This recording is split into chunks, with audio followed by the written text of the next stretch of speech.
Hi, my name is Chris Workman, and I lead the home-to-home ministry here at the Knoxville campus, as well as serving as the campus pastor on Saturday nights.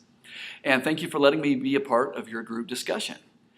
This week we heard an inspiring message from Pastor Jim about hope. Did you know that hope is the birthright of every follower of Jesus Christ? Hope is something that we can always have, no matter what is going on in our lives. I've been spending a lot of time in 1 Corinthians chapter 13 lately. And in verse 7, it says, love always hopes. Or another translation puts it this way, love is always hopeful. And so when I live my life rooted and anchored in the fact that God loves me, and I believe that deep down in my soul, and I'm letting His love fill me, then I'm going to be a person of noticeable hopefulness. Do you know anybody like that? Wouldn't you like to have more of that in your own life and heart? I think we all would. But there are those times that we let our hope slip away. Times when we give in to the despair and we let ourselves fall into this dark place. And it's kind of like falling into a deep black well. We find ourselves down at the bottom of this hole where it's so dark and constricting and smelly, and it appears that there's no way out. And that's a place that God never wants you and I to be. And yet sometimes we let ourselves get there. But you know what? It doesn't have to stay that way. Recently I was watching the movie 12 Years a Slave. Have you seen it? Just a powerful story, a true story about a man named Solomon Northup who experienced the most harrowing circumstances that we could possibly imagine. Being abducted, being torn away from his wife and his children, and forced into slavery in the Deep South back in the early part of the 1800s. And there he experienced and saw others experiencing the most brutal and inhumane kinds of treatment that we can even imagine.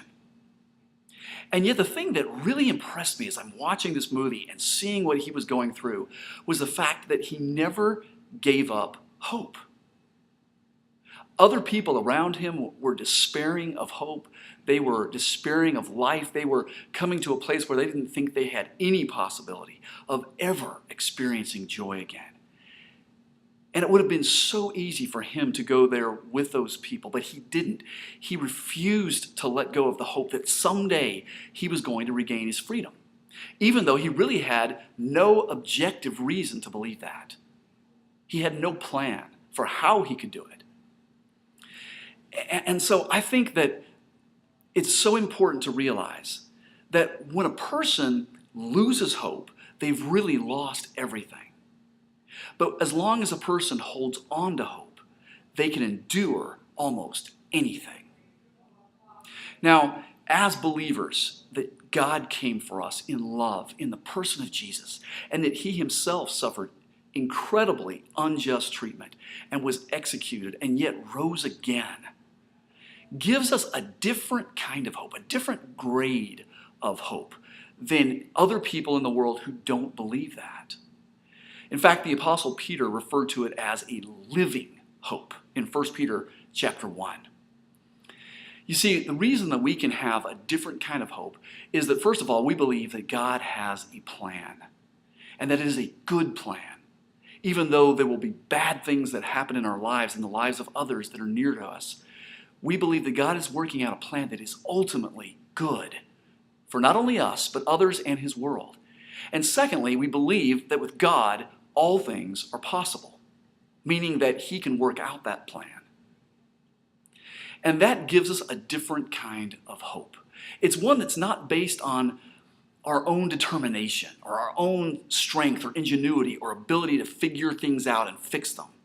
And neither is it a hope that's based on luck, that we're just going to have good luck happen to us, or just kind of a wishful thinking.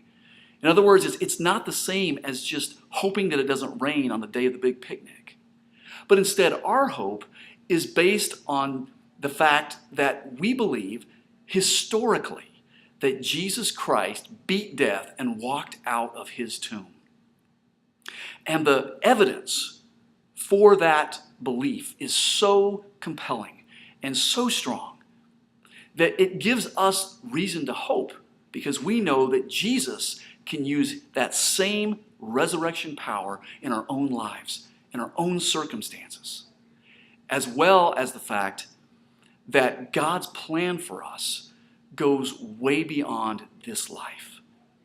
And so even in the event of our deaths, or the death of someone that's very, very dear to us, we believe that God's plan is still good. And those things that aren't made whole in this temporary life will be made whole in eternity. Now, in your group discussion, you're going to spend some time reading one of the foundational stories of the Christian faith. And it's a story in which people first lose and then rediscover hope. And I want you to take some time just to sit in that story. Put yourself in the place of the individuals in the story. And then apply what you read and what you learn and what you see there to your own personal story. But before we go there, let's start on a little lighter note, and let's think about the hope that we have beyond this life. Let's just take a minute to think about what is one thing that you hope to experience or find or enjoy in heaven. And just take some time, just kind of have some lighthearted fun with this. For example, Pastor Marty, he dreams of endless and guiltless Reese's peanut butter cups and being able to dunk a basketball like Michael Jordan. Now, personally, I think that in heaven, the Cowboys are going to win the Super Bowl every year. Because, I mean, after all, they're not only America's team, they're God's team, right? Though actually, in seriousness, I think that the relationships are going to be the best part of heaven. That we're going to be able to enjoy our relationship with Jesus and with the people that we love the most without our brokenness getting in the way. But take some time and talk about that among yourselves first of all. What's one thing that you hope to find or enjoy or experience in heaven, either on a very serious or a very lighthearted note? And enjoy your discussion, and thank you so much for listening.